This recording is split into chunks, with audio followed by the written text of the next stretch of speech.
What's going on, guys? Welcome back to the channel. So, just some stuff I thought about while I was out here working on the car. Hopefully you can see me. So I get questioned all the time about you know what's all needed for a top swap, and what mods can I get? You know, can you build my motor, whoop-de-whoop? So this video is pretty much going to answer a lot of questions and then give you updates of what I got going on in the garage. So I'm going to start out with top swapping. So when you do a top swap, it doesn't matter if you use the L36 or L26. I can use both of them and have success with both of them. So we're going to start from the bottom of the block and on the way up. So you need a supercharged balancer. You got three different ways you can go about it. You can get you an L67 or L32 harmonic balancer, or you can get a Power Bond SF5 balancer, or you can get an ATI if you can find one. Then you need the L67, L32 idler pulley bracket and pulley.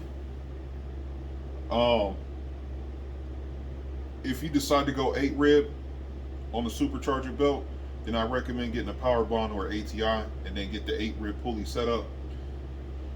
I would just do that anyway. So just do that anyway. Get you an 8 rib setup. Don't even mess with a 6 rib. So get you an 8 rib setup, which would be get you a Power Bond SF5 balancer or an ATI if you can find one. Then you're gonna need the like I said, the supercharger idler pulley bracket. Then you need a supercharger tensioner, and then you need an L67 L32 coil pack bracket and ignition control module, because there's a pulley that goes on there that goes to the supercharger. All right, that covers the bottom end. Now you need a L32 or L67 heads, because the injectors go into the heads when the naturally aspirated is going to the lower intake manifold. And then you need the L67 L32 valve covers, which you could get the stock ones, or you can get the aluminum ones from ZZP. You need an L32, L67 lower intake manifold. You need, depending, if you pre 04 plus, where you have a return style and you're not going to be intercooled, you need L67 fuel rails. If your 04 plus series 3 3800, where it's non-returnless, you need L32 fuel rails if you're not intercooled. If you're going to be intercooled, or you putting a short stack or a phenolic spacer on it, you need, just get fuel logs. Get ZZP fuel logs.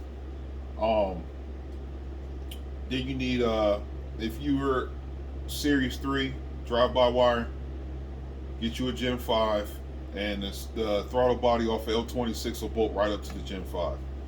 If you're Series 2, there's two different ways you can go about it. You can get you a Gen 3 and use the stock throttle body from a Gen 3. Or you could do a Gen 3 with a North Star, which you got to get the adapter plate from ZZP. And you could do a Gen 5 with the North Star. But if you run a North Star, you got to run an external MAF, which would be a LQ4 or LS7. If you stay stock throttle body, you could use the stock MAF that goes with the stock throttle body. And the boost solenoid, I don't use those. I just delete those. So you could do without the boost solenoid, just delete those off. You will need to get a tune, you will need to get a tune. If you're just gonna do like a stock setup, 3/8 pulley, you need GTP injectors. If you want to upgrade, pulley headers, whoop-de-whoop, then you need bigger injectors. That pretty much should cover it. If you got an 04 plus and you put a full-size intercooler on one of them, you got to get an alternator relocation kit, because the alternator is going to hit the supercharger. That's about it as far as top swapping. If it's any more questions, put them in the comments below. So next, one a lot of people have been waiting on, my review on the F23 swap. So the F23 swap. All right, here's my pros and cons. The pros is fun as hell to drive a 5-speed. The whole experience of driving a 5-speed Grand Prix it's unexplainable. Now the cons, on the other hand, it's got 392s. So doing 70 miles an hour on the freeway, you at like 3,200 RPMs. So you're gonna lose some. You use a hell of a top end, but you're getting a hell of a lot of acceleration. That's my only gripe with that so far. And then like the CV axles, because they're custom, I would definitely recommend you making a couple sets for yourself, because if you bust one and you out there, which I'm about to be out there, which I'll explain that later. If I bust a CV axle, I'm screwed. I can't just go to AutoZone and get one. I gotta, like, these need to be custom made. So, yeah. Would I do another 5-speed swap on another car? Hell no, I wouldn't. Nope. But if mine fuck up, it'll take me 2 hours to change it out. But as far as going through like the whole process doing it again, no, I wouldn't do it again. No. So what's all involved in the F23 swap? Driver's side, enters Cavalier. Well, inner and outer's Grand Prix. I think it's a passenger side Grand Prix CV axle, but you gotta like cut the inside. So you gotta take a Cavalier inner and you gotta open it up so it can fit the Grand Prix. If you get what I'm talking about, you gotta cut the inner side of the cover and then put it on. The passenger side is Cavalier, but you got to cut the inside again. 32-inch long shaft, which is out of a Jeep Grand Cherokee, and then the outer side is Grand Prix. So you got that, and then you got the 4T65E engine bracket that's flipped backwards and it's trimmed to sit flat up against the trans, and then there's new holes drilled into the plate with a long stud that comes on the bottom. So it's just turned around backwards. And then you gotta have an aluminum plate. You have to have an aluminum cradle, unless you figure something else out. And you gotta have a plate welded on the aluminum cradle so the trans mount goes into that plate. Because you gotta cut the original spot where the transmission mount goes. You gotta cut that off. And then what else is next? The shift cables out of a Cavalier, the shifters out of a Cavalier. Take a 4T65E shifter bracket, take the whole shifter assembly off, and then weld 4 pins off of F23, weld it on that bracket, and you could just bolt the shifter knob completely on there. You'll bolt it like, or you'll offset it, because the part reverse neutral is like offset it to the right, so you will weld the pins over this way so it brings the shifter center. Watch my Bolt for Bolt Series 2 video, and I explain that in the videos. Let's see what else you got. The brake housing, brake pedal housing, you gotta notch it, and you gotta take the harness for the windshield wiper. You gotta cut a hole, slide the windshield wiper harness out, and then you gotta move it over because the clutch gotta be bolted where the original windshield wiper harness was at. And you gotta take the solenoid for the ignition, where if you got it in drive, the key don't want to come all the way back. You gotta take that out. The dash has to come out. I got an aluminum flywheel and clutch from Spec. So you want to get the this Type N Pontiac Fiero 2.8. Get that. Get the Pontiac Fiero aluminum flywheel. You'll see it would say for 3,800 for the flywheel, and then just get a what is it? A 4-speed 2.8 clutch for a Pontiac Fiero. That's what you need. else? You need f23 trans, and you have to run tubular control arms. With the way mine's is set up, it's because of how the transmission mount, where it goes, the original control arms, they curve and it'll hit the trans mount. So you have to have tubular control arms because it goes straight across this way. And that's pretty much it. Once you get through all that BS, it's a cakewalk, you know. But that's pretty much it, man. With the F23, I enjoy it. I give it out of 5 stars. I give the whole experience a 4 out of 5. I would give it a 5, but I can't give it a 5 just because of the fact of the whole CV axle ordeal. Like if it gets screwed up, then you're screwed, because everything is custom at that point. So I give it 4 out of 5. But do I regret doing it? Fuck no, I don't regret it at all. I love it. I don't drive that car enough to worry about if something, you know what I mean? So there's that. And then I think that's it, man. I just wanted to cover, you know, what parts is needed for a top swap, you know, the F23 review, and updates on the cars. I'm trying to get them ready for the meet in June. All 4 of them will be up there. If you go to if you're on Facebook, look for the official W Body Holden Gathering page. There's a big meet going at I forget, 7 Pins Park in Holly, Michigan. I think that's what it's called. It's June 19th. No, June 18th. Yeah, June 18th. All 4 of them will be there. If you want to see Hellboy, Sindel, Carnage, and O'Pillar, all 4 of them will be there. So I'm like working my butt off trying to get them straight.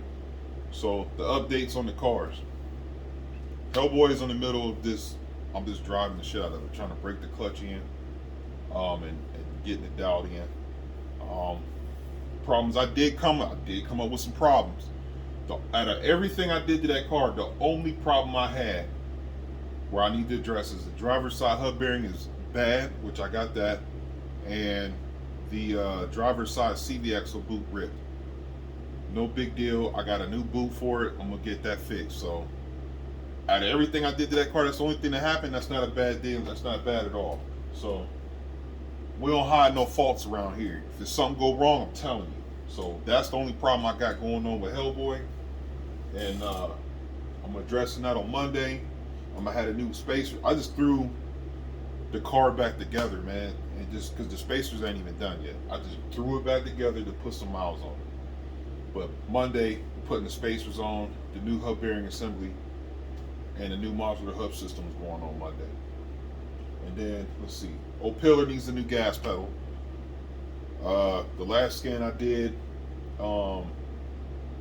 it was a major lag in the throttle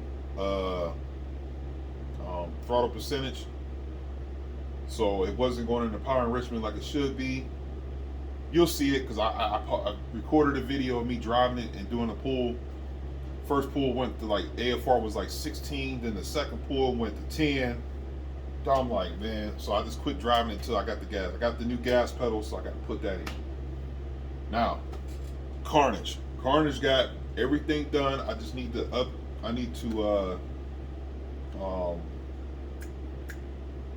I got to de-winterize the intercooler, and then Carnage is 100%. Sindel getting a lot. So let me grab my phone. Okay, so Sindel, I'm doing the harness, making it look better. Then I gotta take that. I need to that right there. I gotta address that. That's not good. So I gotta cut this, and then put her a new battery tray in, and then I got to figure out how to get that rusty bracket off so I can paint it. Really is going over the harness on it, and then I gotta do her gas pedal because her gas pedal went out. It's a whole 4 Plus thing, I guess, where you gotta replace these gas pedals. But that's that drive-by wire shit. So that's what's going on with that. I got the we decided not to do the control arms this year because it's a lot of money being spent, and that means this car gonna have to get an alignment again. I just got Hellboy a 4-wheel alignment, and that was $250. I'm like, you know what? We just had this car aligned last year. It's still driving good, so we just gonna leave it alone. So they ain't doing nothing, just sitting over there. They be all right. Yeah, that's really about it. Oh, that's the update, I guess. I'm trying to think, it was something else I had to do to this car. Her intercooler, I gotta de-winterize that, the battery, the harness, her gas pedal, and I think that's it. Yeah, that's it. Then old girl will be done, and then Hellboy dirty is. Look, I'm not washing this car, so after I get that CV axle fixed. But yep, I've been putting miles on them. See where we at right now. Let me turn the light on. Let me show you how many miles I didn't put on it. On the tripometer.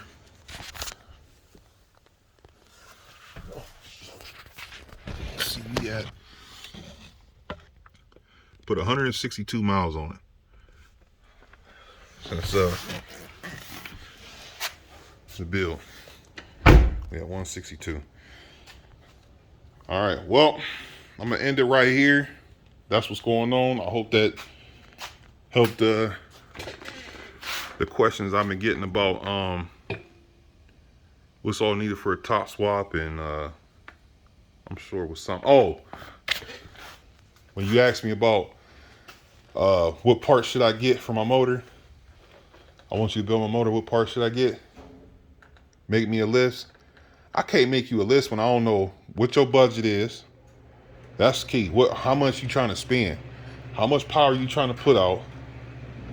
You know what I'm saying? And you know, you gotta factor out it. Have a budget, and then have a goal how fast you want the car to go. Then I'll tell you if you can do that or not.